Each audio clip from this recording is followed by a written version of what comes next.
Welcome, everybody, to Shoot the Gap, the IDP Fantasy Football podcast here at Fantasy and Frames. I'm your host, Jorge Edwards. This is Justin Taylor to my right, even though his handle says Jorge B. Edwards. So it's like, I got a twin. This is amazing. Sorry for running a little bit late from our previous show for those who are watching live on the Fantasy and Frames social media channels. But we're here to talk about something very similar to the Dynasty 365 episode this past hour. We're going to be talking about defensive linemen, risers and fallers after free agency, after the NFL draft. What do we think about these players and how they can help your fantasy rosters going forward? So before we get into all that, let's get into this.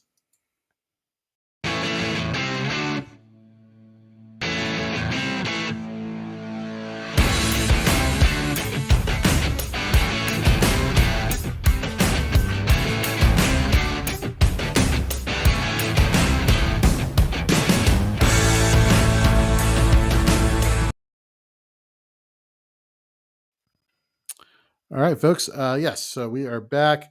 Shoot the Gap. We are going to be kind of jumping into things a little bit, skipping the conversation or something else because it's not the 10 o'clock hour yet, and I was told I couldn't say it. So thank you very much for everybody who's tuning in.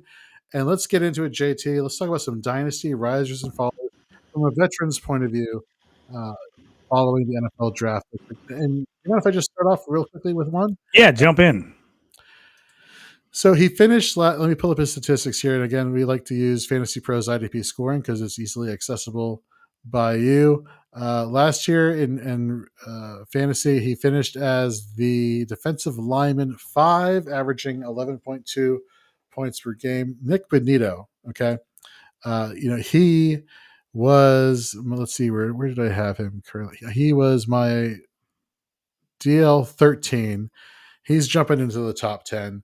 And it's not because they did anything crazy along the defensive line that's making me feel like they didn't like upgrade Jonathan Cooper, right? Like he's still there, right? So what is it about Nick Benito that I'm super excited about is that, man, they really address like all levels of this defense. I mean, you have Singleton coming back, you got Dre Greenlaw there, right? You bring in Hufanga, right? You draft Jade Barron from Texas, which I think is a huge draft pick. And it's just one of those things where it's like, okay, well, they're shoring up the middle and the back end of the defensive part of the field, which is going to create more time for these pass rushers to get to the quarterback, as opposed to them having to be super quick and super fast, to compensate for the lack of defensive depth behind them. I think, you create a good defense all around, you're going to get playmakers. And I think, even though Nick Benito was, great as a top 5 defensive end for fantasy this year, I think he could challenge for top 3 in points per game. But for dynasty rankings right now, for the long term, I'm moving him up to my top 10. What do you think about Nick Benito? Yeah, I love it. You can look at some of the percentages and say, man, is he going to be able to match that 2 years in a row? But everything they did makes it look like it's setting him up for a better season. They believe. They didn't go out there and get more defensive ends. They let some guys go. He started getting almost full-time snaps near the end of the year where they were rotating more. A lot of these circumstances, I would look at it and go, man, I just don't think that guy can match what he did last year. I think Benito can. I really do, because if he gets the snap share that we think he's going to get this year, he should I shouldn't say easily. He should be able to come somewhere close to what he scored last year on 20% probably less snap share, 25% less snap share last year. So with that extra snap share, even if he's not as productive metric wise, because of the extra snaps, he should be able to come close to that same kind of production. And like you said, this Broncos defense did nothing but get better. Jade Barron was maybe one of my favorite picks. I wanted the Colts to take him so bad. They took Tyler Warren, which I like Tyler Warren, but he was the guy I wanted to see pick. I think he's going to be perfect for them. He can play that slot corner. I think he can play strong safety for them. I think he's going to be able to move around a little bit, even if they have to move him on the outside. I think his stats one-on-one on the outside and man coverage were unreal at Texas last year. I think he is highly underrated. I think they got an absolute steal with him. And I actually love that from the Broncos' perspective that they already had one of the better defenses and they just loaded up more with more defense players. I really think this Broncos team, I think people got to really open their eyes. I think this defense, especially, has legit top 5 defense written on them. I think that they could really be a difference maker. They really were one of the reasons they were in the playoff hunt last year and did as well as they did. I think the offense is going to be improved with Bo Nix the second year, but really that this team got carried by the defense last year, and I just think they're going to be even better than they were last year. No, 100%. Who's a riser for you at the defensive line position? A guy that I've liked for a couple years here, and he just keeps going up for me because I like him so much. That's Tuli Tuiapalutu. I always jack his name up, so I just call him Tuli. I got Truly? close there. That's He's okay. my guy for the Los Angeles Chargers. Bosa is gone, so he should step into a full-time role opposite Khalil Mack this year for the Chargers. In limited stats last year, he was super solid. 22 solo tackles, 16 assists, 8.5 sacks, 2 passes defense, forced fumble. He was top 40 in just D lineman scoring if you look at Fantasy Pro scoring last year. But to me, when you get him in full-time snap share, I think he goes up. Because if you look at his snap share last year, he was going anywhere from 40 to 80%, depending on the game, and really depending on if Boso played or did not play. But he was really solid all year. He really came on adding the sacks. You know, he had a huge stretch in the middle of the season when Bosa was out, where he ended up with 7 of his 8.5 sacks in a 4-game spread in the middle of the season. I think he's just ready to absolutely take off this year. You know, he's a younger guy, couple years in the league now. I think this is the year for him. Former second round pick out of USC. I just love it. You know, depending on if you look at linebackers and how you look at the scoring, he was like around defensive end 2022 last year. I think he has all the ability to possibly jump into that top 10 this year. It's going to be a little bit of a leap, but I think he has the ability to do it. I've loved what I've seen out of him. And I think this Chargers team, part of the reason for letting Bosa go was that I think they said Tuli's ready. This guy's Right. ready to take over a full-time role. They brought Khalil Mack back, so you still have him on the other side. So it's not like Tuli's out there by himself. You know, it's not like he's going to get all the attention. So I really love the fact that they brought Mack back and he's going to get a full-time share. I tell you what, I am buying him everywhere. And I shouldn't even say this because I'm in the middle of an IDP Fantasy Cares Eliminator right now, and I'm holding my breath, hoping he gets back to me. I've got him in the next 2 rounds here. I want to take him. Love it. Love it. No, even you go back 2 years, you know, when he's taken over for Bosa, you know, the pressures, the win rate against offensive lineman blocks, like he's getting you home with the production, whether it's, you know, maybe the sack numbers haven't been like blowing people away, but he's gotten home a few times. But the pressures, the quarterback hits, the tackles for a loss, like all these things just add up from a fantasy point stat padding situation. And like you said, you're right. They realized Bosa's time is done. He can move on. Not enough consistency being healthy for a full slate of games each year. And Tuli has just looked the part and has been taking advantage of all of his opportunities. And again, like you said, bringing back Khalil Mack, who's still a dominant pass rusher when he has somebody on the other side. You know, we look to his time in Chicago before he left the Raiders or was traded from the Raiders to Chicago. One of the things about Khalil Mack that, you know, we would talk about here on Shoot the Gap was, man, he does so much for everybody else on the defensive line because he draws so much attention, but he's not great for fantasy except for like one of those 2 or 3 blow up games a year, which you never know is going to happen. And then that kind of was what happened last year. He had a good start to the season and then everything else was just kind of like meh, right? But now you're pairing him with a guy who's been, you know, earning his way to a starting role here for the Los Angeles Chargers. And I think both of these guys could be a sneaky sleeper duo at defensive line. And you can even make the argument that while Thule is moving up in dynasty rankings for defensive linemen, you can kind of make the case for Mack that even though he's an older player, you know, get that Walker going. He could still go. And I'm joking, Khalil Mack, if you ever do watch this, I did not mean to imply that you're that old that you need a walker at this point in your life. So that is a little joke. Haha. Anywho, let's go into my next. Let's go. Go ahead. Jorge, I'm going to throw out there. I think I'm putting the over under on 12 sacks this year for Thule. If he would have got to 12 last year, it would have been top 5 defensive line. I'm putting the over on 12 sacks. I think he can get 12 plus this year. I really do.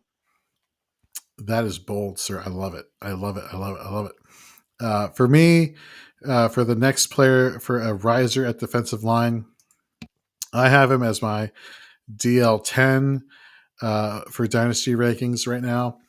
He was in the teens, late teens, 20s towards the end of last year, but following the draft, he's jumped up 10 spots. I'm talking about Nolan Smith Jr. of the Philadelphia Eagles. The Eagles went out in the first round and got Jahad Campbell, linebacker. So it's Alabama. So it's one of those things where, yes, did Jahad Campbell? Did they experiment with him being somebody who could play both a off-ball linebacker and outside linebacker edge rusher?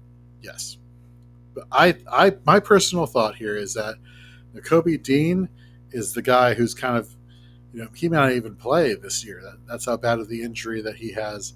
I think he is the insurance policy. He is the ravishing Rick Rude.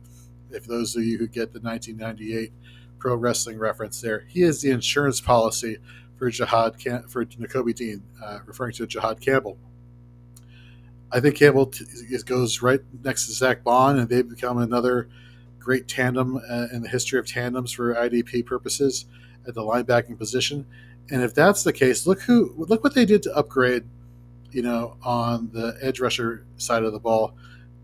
They brought in Azeez Ojulari for the New York Giants, who, according to our lads right now, is not even the projected starter. Right now it's Jalix Hunt.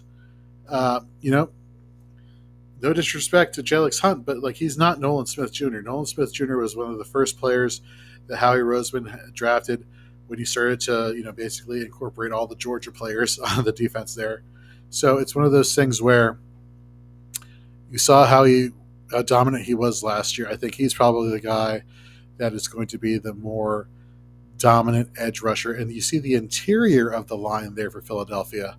Jalen Carter's still there, disrupting everything on the defensive line. So I'm a huge fan of Nolan Smith. I think he's he's definitely bumping up in my rankings. What are your thoughts on Nolan Smith? Yeah, I love it. He was a young prospect, a guy that needed to put on a little bit of weight. I think he is definitely, they had a lot of guys kind of rotating in on the end there. I think it's Nolan Smith's time to kind of take over as one of those starting outside edge rushers. I really like what he did near the end of the year. He played really, really well in the playoffs for the Eagles. I like where he's definitely headed at. I think he's going straight up. No, 100%. Who is somebody for you, another guy at defensive line that you're kind of like, yeah, he needs to go up people's rankings right now? Yeah, for me, a guy a little bit farther down the list, but going into another year, I'm liking Chop Robinson from the Dolphins. Phillips has that injury 2 years in a row. Mm-hmm. He's been out. How healthy is he going to be coming back this season? I feel bad for him because he's a guy like a ton. But, man, we've got knee, we've had Achilles, we've a ton of stuff. And Chop showed that he could do some stuff last year. The tackle numbers were not high for him, just 26 total tackles. But he did get 6 sacks, 4 passes defensed. He was in the top 50 for D lineman. I think he sees a bigger share. He's also one of those guys, athletic freak, that I think we want. He's got a year under his belt. He's seen what it takes. He's got another offseason to really work out. I think Chop takes a big jump. I think he's going to be one of those guys that's you can get for a really reasonable price as people maybe if not aren't thinking about him, or if they didn't have him on their roster last year. He's a guy you can go get because they're not going to look through the stats and go, "Oh, look at these crazy stats he put up last year." They're average stats for the amount of time he played, but I think Chop takes a big leap in year 2. That makes a lot of sense. And like you said, they didn't really do too much to address the defensive line, and we saw glimpses, and right that there are times where some things just don't translate from watching these players play to the stat box, to the fantasy point stat box, the fantasy box. What you get it, it's fantasy stat box. So yeah, I'm definitely a big fan of your call there on Chop Robinson. Another guy that this may be another two guys I kind of want to throw. Well, let me go with one. Brian Burns, the drafting of Abdul Carter, you couldn't, I had him as my defensive lineman 9 in Dynasty. I'm moving up to 7. It's one of those things where like, I just feel like, again, when you start to address and give the opposite end of a defensive line with somebody who has, a lot of talent, that's going to make more one-on-one opportunities against an offensive tackle to get by him and get to the quarterback. And we know Brian Burns is elite. There's a reason why the Giants wanted him and traded for him from Carolina. Now you bring him to New York. Now you have 3 great weapons that you mentioned earlier. Kayvon Thibodeau has been used in previous years as an interior defensive lineman. There is a track record of him having snaps at that position, so they could kick him inside, like you were talking about a couple episodes ago on Shoot the Gap. And now you have Abdul Carter, which let's just put this out here: the dumbest thing he could have done, he did, asking for Lawrence Taylor's number. Like that was like you don't tug on Superman's cape, you don't any of that jet like that. That's anyhow. Notwithstanding, you have 3 dominant, upside defensive linemen there. It just attracts so much attention away from Brian Burns that he needs to go up even higher. And I know a lot of people have him high already for Dynasty, but I think the Abdul Carter acquisition in the draft really bumps him up. What are your thoughts on that? Or is that too chalk for you? No, I like it. I like moving Burns up. I mean, obviously a guy that was already pretty highly rated, but we talked about this a couple episodes ago. I think adding Abdul Carter on the outside, I really think Thibodeau ends up pushing inside a bit for them. I think he ends up being more of an inside rusher on passing downs. I think they're not great at D tackle. Let's be honest, and I think this team is going to get into camp, and they're going to realize that their best option is Dexter Lawrence at nose tackle, Darius Alexander, the rookie, at the 3 tech, and then playing Thibodeau at that 5 tech. I think that's where they're going to see it. I think Thibodeau is going to bunch inside. I think if you can get him a defensive tackle, if they end up moving him, then you can get him defensive tackle eligible. He goes way up in my list of guys I want because I think he would be nice there. But I do like that mix. I think Carter and Burns. I mean, man, if you're an old school Giants fan, that's how you won the Super Bowl, right? Eli did Eli things, but you won the Super Bowl because your pass rush was elite. Yeah. Your pass rush was absolutely elite. That's if I'm the Giants, that's what I'm looking at with Carter and Burns. You mentioned it. You mentioned 3. You mentioned Thibodeau, Burns, Carter. Go back to like you said, the Giants against the Patriots, 2007.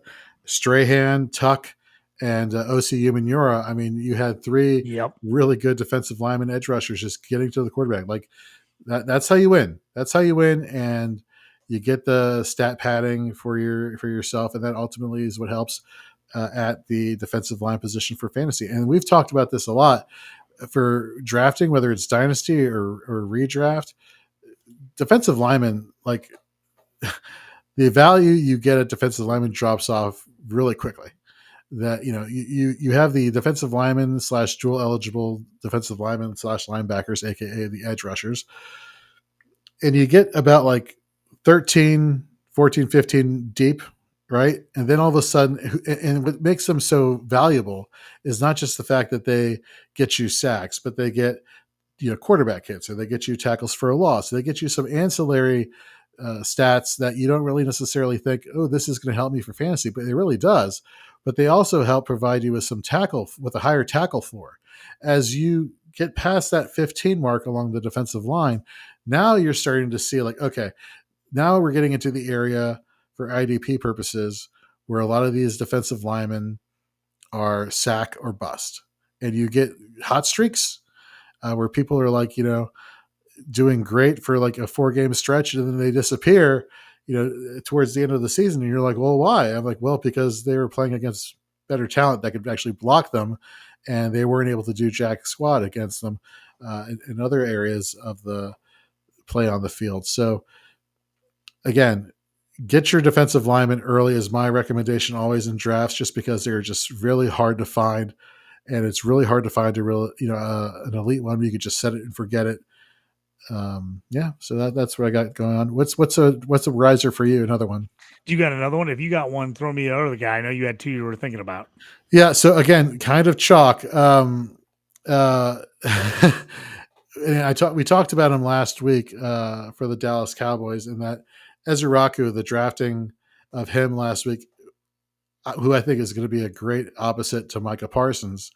One of the things I said last week on Shoot the Gap is that Micah Parsons, what prevents him from being somebody who can be a DL1 overall, is the fact that he plays a lot of snaps at off-ball linebacker, which, again, it's one of those things where, like, if they just committed him to one role on the field, I think he would be in the top 3 discussion for both, either a linebacker or a defensive lineman. But the fact that they kind of like split his duties, down the middle, so to speak,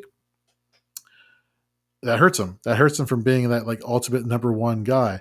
And I think Ezraku actually does a really good job of kind of helping him kind of stay more relevant as an edge rusher / defensive lineman than I do a linebacker, because I think Ezraku could actually take some pressure away from Micah Parsons. And I could see Parsons kind of like creeping back up there, kind of making the argument again, like, no. Like, I'm still top 10. Like, you should still pay attention to me. And so like I moved him up from number 8 to number 6 after this NFL draft. And it's one of those things where it's like, man, like you give these guys more opportunities, these elite edge rushers more opportunities, more time to get past their one-on-one blocks. Yeah, this is a good opportunity for him. So yeah, I'm definitely high on 2 chalk players. Obviously, you're drafting Micah Parsons and you're drafting Brian Burns, but I think it's one of those things where it's like, well, what's your level of expectation? Are you expecting this to be a week in, week out high DL1? Or are you expecting some down weeks where he's a DL2 or lower? I think there's more upside now because of the balance on the defensive line for Dallas. That Parsons could really help talk his way into, or perform his way into rather, at the top 3 discussion as an edge rusher. I like where your head's at there. I agree with you. I can see that for sure. I think, I don't know if we talk about it enough, that having another really solid or above average player on the opposite side of you is super important for defensive ends, for edge rushers. If you're the only guy and everybody can put all their best players and all their help and their extra, can hit you with a tight end and can ship you with a running back, it makes it real difficult if there's not somebody else bringing the heat from the other side. So anytime I think you add solid players on the other side, even these guys are already kind of elite, I think it just helps them out. Yeah, 100%. Let's talk about some fallers now that people are just kind of not doing it. I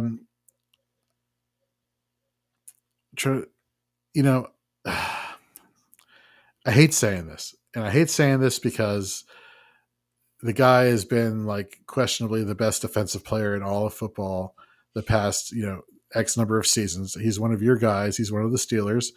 But age is starting to creep up there, man. Like, I'm sorry. And there's a lot of influx of younger talent. And again, we're not talking about redraft for this year. We're talking about Dynasty. We're talking about IDP Dynasty. I think I think you got to move TJ Watt a little bit down rankings a little bit here. I'm not saying he necessarily falls out of the top 12, but he's getting closer to that area. If you know what I'm saying, is that blasphemy? Did I just piss off a lot of people there, Yeah, JT? it's tough. I mean, I still think TJ's got some good years left in him. The question always becomes for the Steelers, especially with the offense, is this defense going to be stuck on the field all the time? How much is he going to be able to be on the field? When they were in games and they were good and they were playing great defense and the offense was looking solid and running some clock earlier in the year, he looked great. He definitely tailed off near the end of the season last year. And it was just like the offense could not stay on the field. The defense was playing constantly, and he dropped. Now, also the question is, the looming question is, do the Steelers, what do they do? Like, are they going to sign him? Who knows what they're doing right now? Are they rebuild? Are they not rebuild? If you're in rebuild mode, you get rid of TJ Watt, you send him to a contender, and you don't pay the huge contract. If you think you can win, which I think is very questionable at this point, if they can win, do you keep paying a guy even though he's been a stud and a franchise player? Do you keep paying him to move around? To me, if I've got TJ Watt, which I do, of course, on a bunch of IDP teams, I think he's got to start sliding down the dynasty rankings a little bit. And you got to decide, when's the time to pull the trigger on him if you want to try to move him. He's one of those guys you could keep him and just play him till he's done. Like, he's one of those players. But if you want to try to move him for value, you might have to do it sooner rather than later, just for the fact that I wouldn't have questioned it maybe a couple months ago, but now after seeing the offseason for the Steelers, I'm super questioning what's happening here. And like, is it a good idea to hold on to him? It's tough. As a Steelers fan, it's tough. I don't want to say get rid of TJ because I still think he's an elite player. I really do. I'm just questioning where else everything else is going. I think this defense is going to be good, but if they're on the field all year, which I'm starting to be afraid of, how much does he have the tank if he's just playing insane amounts of snaps at 30 plus years old?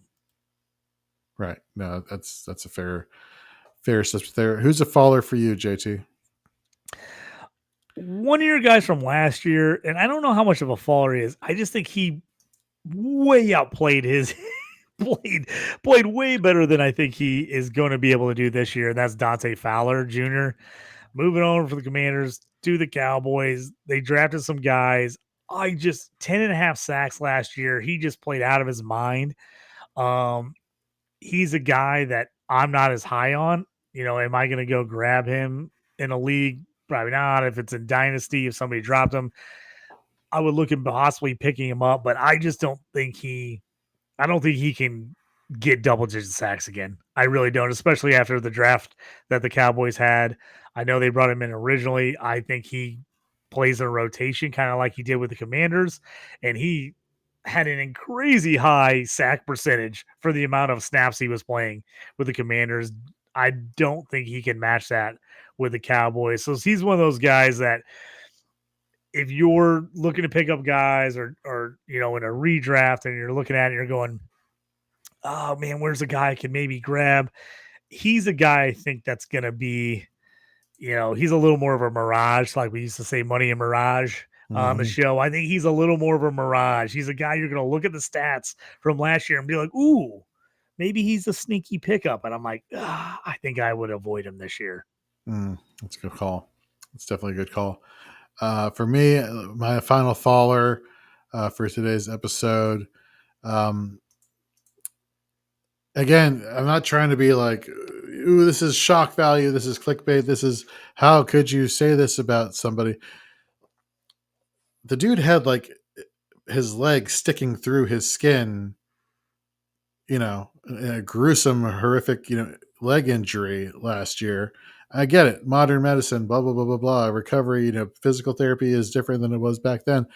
But Aiden Hutchinson, we don't even know if he's going to be at the same level that he was prior to that injury, which, holy F, that was a serious injury. You look at what they did in the offseason, referring to the Detroit Lions. They let go of Zadarius Smith.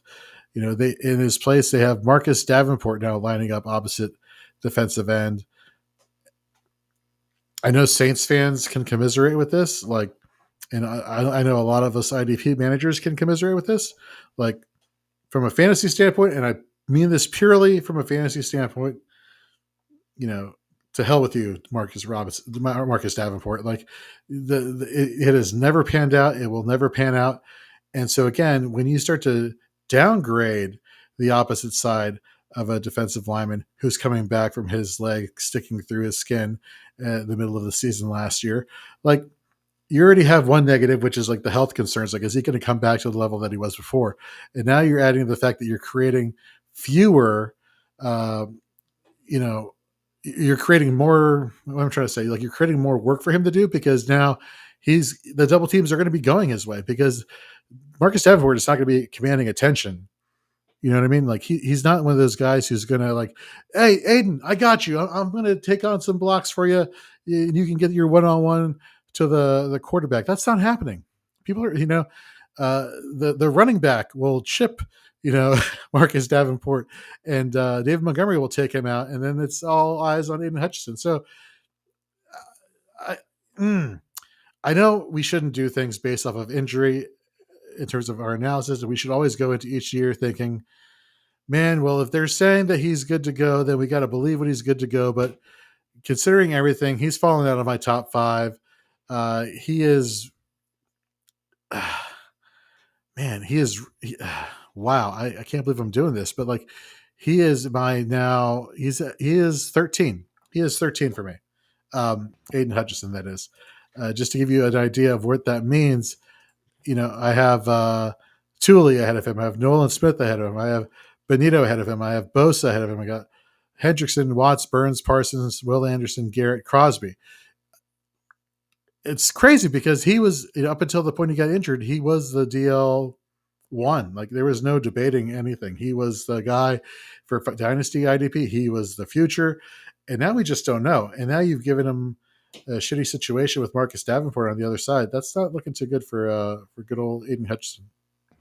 Jorge, you're saying you have him 13 as D line, right? Yeah, 13. So this is pretty crazy because we didn't talk to each other about our list before we got going here. He was my next guy I was going to talk about. I think you're 100% right. We have to be worried. I mean, that was an absolute brutal injury. I mean, brutal injury. Yeah. If he comes back, which hoping he does. Well, I mean, obviously we're all hoping he comes back. But even if he comes back, is he what percentage are we getting right of the old Aiden Hutchinson? Oh, I think you got to really be worried about that. And a guy with a lower broken leg like that, when you're a lineman and you take like low blocks and people doing things like, oh, it's going to be so hard not to try to protect that leg all the time. I thought I was too low on him. I'm glad you said 13 because I was going to say he was literally he's literally got to be closer to D-line 15 than he is to 5 for me. Where, like you said, pre to this, he's got to be either 1, 2, 3. Right. 4 maybe. I mean, he's right up there at the very top with Crosby and Garrett and TJ Watt and Parsons. I mean, he's got to be in that top 5. I think he's closer to 15 now, and I think it's a real questionable 15. If you've got Aiden Hutchinson right now, I hate to give you this advice, but you might want to try to move him. Yeah. I mean, if you got somebody who's like not thinking about it and they're like, oh, Aiden Hutchinson, man, it's great value. I love him. I want him. You might want to think about moving him. And I hate to say that because I would have never traded him last year. But dude, you just don't know what you're getting going forward. You really don't. No, it sucks. I would almost take. I would take below market value on him right now, probably, if I could. Just to get off him and move in a different direction, because I have to tell you, I'm really worried about it. Like the more and more the season, off season goes, I'm like, we're not hearing anything from Detroit, and that scares me. Mm-hmm. Like I think they're keeping it real close to the vest because I think they know it's worse than they thought, and that he is not coming along as fast and as much as they hope for. So I hope I'm wrong. I hope he comes back. It's good as new, better than ever, and Right. is Aiden Hutchinson we saw before because he's an absolute beast. But man, we've seen some bad injuries like this before, Mm-hmm. and I he'll still be good. He'll still be a good NFL player if he comes back at 60-70% of himself, but Right. he isn't going to be the top 5 guy he was. Right. Yep. 100% agree. All right, folks. So that's going to wrap us up here on Shoot the Gap. Sorry for the late start, but we told you we were going to get through some risers and fallers at the defensive line, and we kept our word. Next week, we'll be talking about Dynasty IDP risers and fallers at the good old popular linebacker, meaning the off-ball linebacker position. So next week at 9 p.m. Eastern here on Fantasy and Frames Wednesdays. Seriously, everybody who was watching, really appreciate you. We got Fourth and Frames next. They're going to be doing their early quarterback rankings, having a little bit of debate there. Redraft, of course. So stay tuned for them. And so, JT, great talking shop with you as always. And of course, everybody subscribe to the Shoot the Gap podcast wherever you listen to podcasts. We'd really appreciate it. Rate, review. Let us know what you think. And yeah, so JT, he's JT. I'm Jorge. We'll see you next week.